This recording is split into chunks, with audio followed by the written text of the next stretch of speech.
the Miss Eloquence contestant number 5.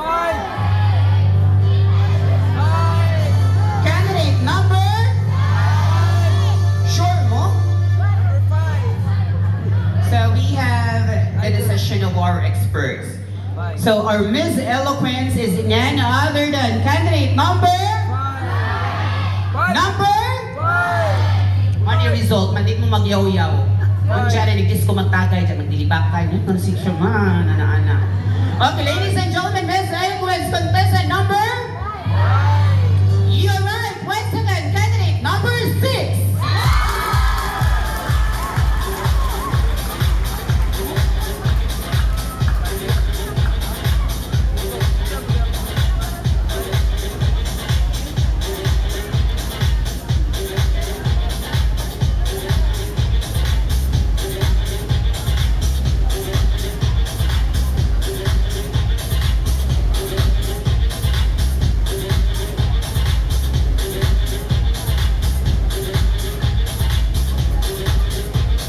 Congratulations, candidate number 6, for being the Miss Eloquence. And now let's proceed for the proclamation of minor awards. The first minor award is Best in Production Number. So during the grand exposure of the candidates, katong nanayaw sila wearing their festival attire. So lahi ng production number, katong kinsa tong nagkadimao sa ilang mga stepping, sa ilang mga sayaw. Sa blocking, kadong uban nagpatakataka o kabdya sa mga kamot o na nagkadimao, kaya ingon naging alas 4:30 na diri. Attitude man kung uban, mga bot, ang alas 5, nakapin, masuko si Sir Norman sa Southern Leyte. Kinahanglan na dyan time management, mga kandidates sa puhon, o natin mga open pageant, just a reminder to everyone, because I'm into kanang sa Southern Leyte, sige ko pati pang yaw-yawan dyan na, inodoon dyan na. Sa una, ang permit dyan example, Miss San Francisco, kadong si Aima Gamutan, mo appreciate dyan ato si Sir Norman, kay untayin dyan siya mo abot. Ana ha, kamuuntan, hindi magpaniklik, masuko si Turyo, ang gawas ng ugat sa tiil. Okay, best in production number, congratulations to candidate number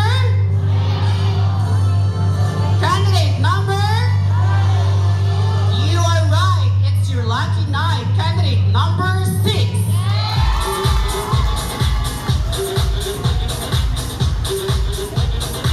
At hindi mo tao sa sash. Best in evening gown, best in casual wear, swimsuit. Why production dito? Wapoy festival. Mara ni siya dito tulo.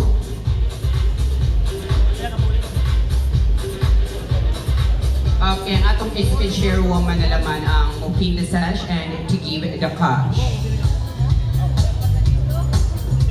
So once again, congratulations, candidate number 6, for being our best in production number.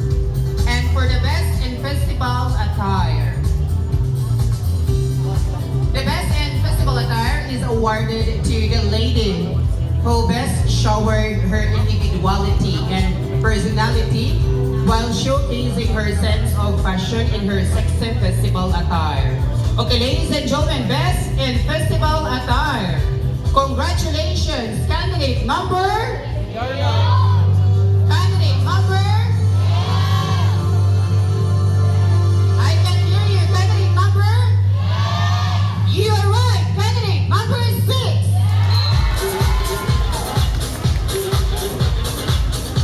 I am requesting Miss Isabella Iglesias to come up on stage to pin the sash and to give the cash. Our Miss Southern Leyte State University 2025. So she was crowned, newly crowned as Miss Southern Leyte State University 2025. Guwapa po nga bata. At ano silang pandakpon mga bayot, ang mga guwapa atong ipatugon o sa yung mga disco. Mga sila beauty. Americana o dalagang Pilipina. So once again, congratulations, candidate number 6, for being the best in festival attire. And the next award is Best in Casual Attire. So who do you think is the best in casual attire? Congratulations to candidate number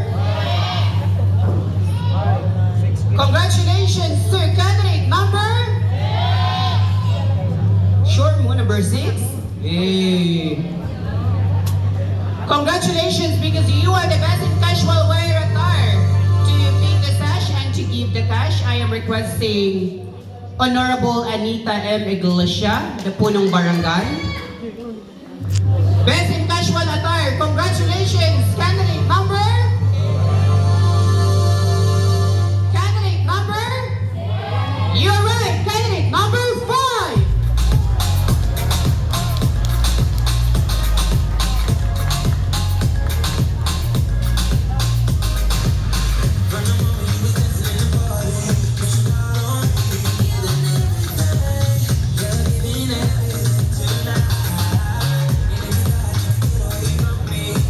Joining us here, the punong barangay of Barangay Pasanon, San Francisco, Southern Leyte. Ang atong guwapa, aptik, sexy, dili basta-basta nga kapitana. We have punong barangay Honorable Anita Iglesia. Inika-fiesta ko no, ug nakapa-booster shot mo, ngadto ta mangaon sa ila. Ug anti-rabies, ug anti-tetanus ra, murag ngadto sa among mga tanod.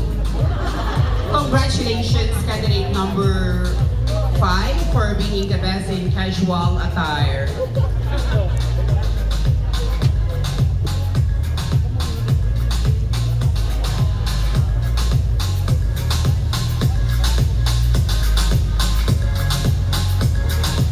And for the next award is best in swimsuit. The best in swimsuit is awarded to the lady who best exemplifies the woman who values physical fitness, well-being, and living a healthy lifestyle as seen in her amazing figure. So best in swimsuit, congratulations to candidate number? Candidate number?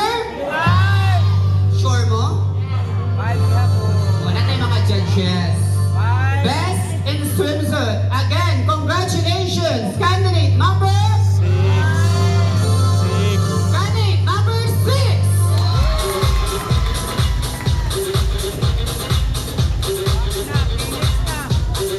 I am requesting Honorable Irish B. Gabiola, Sangguniang Barangay Member from Barangay Napantao, San Francisco, Southern Leyte, to please join us here to pin the sash and to give the cash. Best in swimsuit, kay Lapig Lawas, Kamaumuda. Saan man ang kanilaon kag legs, nagka-hilamba-hilamba ka.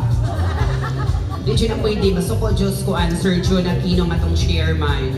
So naman tayo mga criteria nga gisunod, scale of 1 to 10, where 1 is the least and 10 is the most.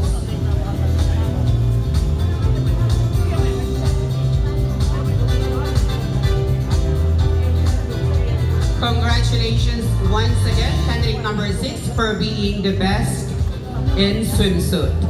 And the last award is best in evening gown.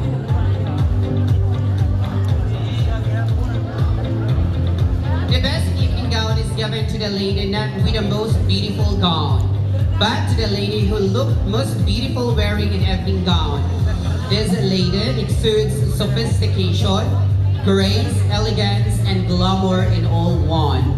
Okay, ladies and gentlemen, for our best in gown, congratulations, candidate number? Actually, siya ito candidate number 4. No, bet ka doon, my God. Hindi pa tapos ang laban. Best in evening gown, candidate number? To beat the session to give the cash, I am requesting the gorgeous beauty queen. We have Princess Sarah Liata, proud member of the LGBTQIA+ community from the municipality of Liloan. Okay, ladies and gentlemen, best in evening gown, congratulations, candidate number? Candidate number? Siya, ito yung mga beto, pero di sila kulbaan. Best in evening gown, congratulations, candidate number? You are lucky tonight, again and again, candidate number 6.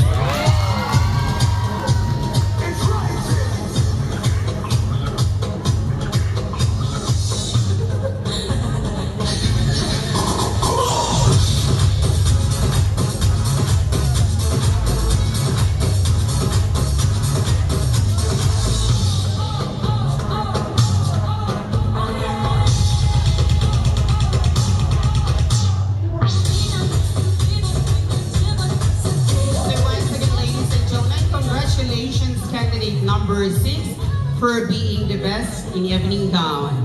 So there you have it, ladies and gentlemen, the proclamation of minor and special awards to our deserving candidates. So once again, congratulations to you all.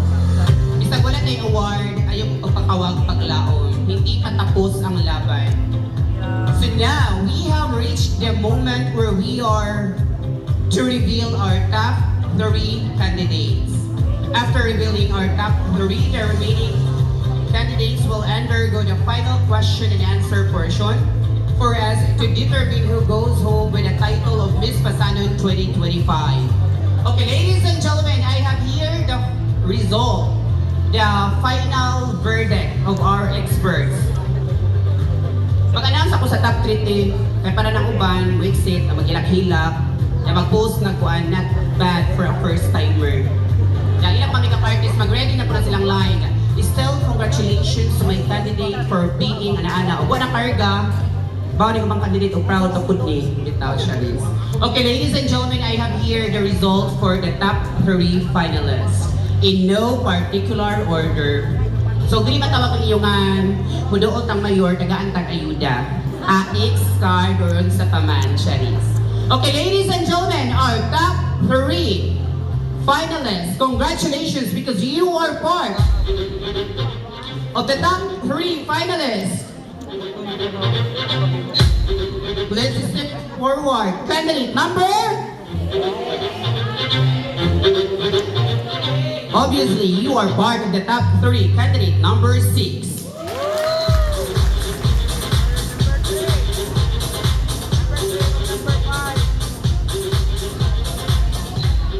Join the circle of 3. Congratulations, candidate number? 5. Candidate number? 5. Candidate number?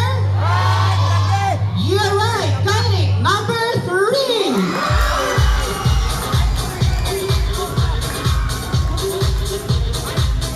And to complete the magic 3, congratulations. Okay, forward po dahil itong likod. Pero tapat po tayo dahil para makita kami sa magbago pa huna-huna sa atong sa ka-judge ni Precious Cup. What na to biloto, pe? Okay, to complete the magic 3, congratulations, candidate number? 5. Who do you think will complete the magic 3? Congratulations! Candidate number? 5. Is it candidate number 5? Yes. Candidate number 1, 2, 4, or 8? 5. Congratulations, because you are lucky tonight to wear your biggest and adorable smile, because you are still part of the top 3. Congratulations, candidate number? 5. Because I love you. Candidate number? 5. I love the way she walks. It's candidate number 2.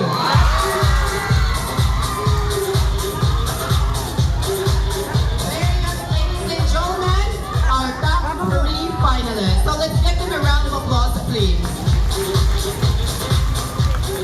And to the remaining ladies who are not called, thank you so much. Congratulations, and you are all winners. So you may take your exits. And for the top 3 finalists, Ate Janice, gusto may pamaagi sa one common question. Magsuwat sila or ato silang isuod o card. Atay card yan, dahil na pwede masudlan. Mag-headphone. Nadit na maka. Kuya, natay headphone yan sa itong operator yan. Kulong ka buhok. Wa, kunutin. Inside na yung card, di ba nga pwede magpagamit siya. Ito lang patukaran suod sa car. Inana ka itong ako sa misgudaan, pero greeting, dili sila maka paspas o suwag. Maadyo ng binabaay o kinsa yung bright ng tulo.